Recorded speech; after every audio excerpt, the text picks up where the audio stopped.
neylemişem canan. Yolda koyup gözlerimi canan.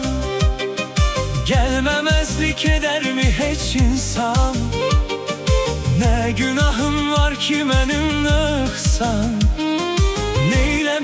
Neylemişem canan. Sen gederen yollarına gözyaşımı töktün. Həsrət ile ağladıkça gör ne kadar çöktüm.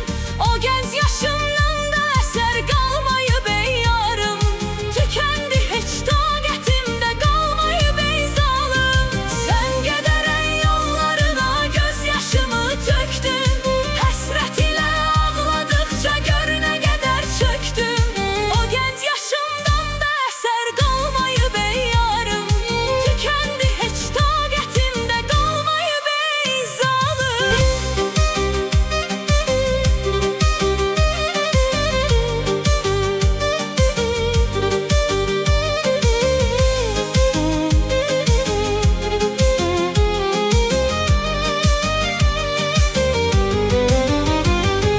Belki benimle yine bir gün görüşersen.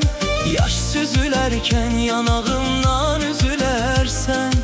Ama benim bu kalbimde var sınık yerim. Belki elə sen bu könülden silinersen. Belki benimle yine bir gün görüşersen. Yaş süzülerken yanağımdan üzülersen. Ama benim bu kalbimde var sınık yerim. Belki elə sen bu könülden silinersen. Sen gederen yollarına gözyaşımı töktün. Həsrət ile ağladıkça gör ne kadar çöktüm. O genç yaşımdan da eser kalmayıp ey yarım.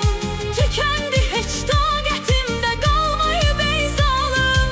Sen gederen yollarına gözyaşımı töktün. Həsrət ile ağladıkça gör ne kadar çöktüm. O genç yaşımdan da eser kalmayıp ey yarım. Tükendi hiç taqətimdə qalmayıp ey zalım.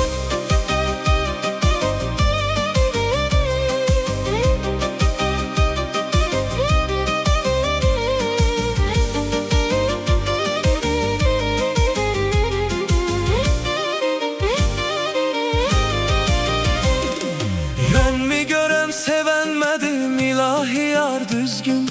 Yoksa ki yar olmadı mı kısmetimde düzgün. Ömrü boyu koymuşam bu könlüde üzgün.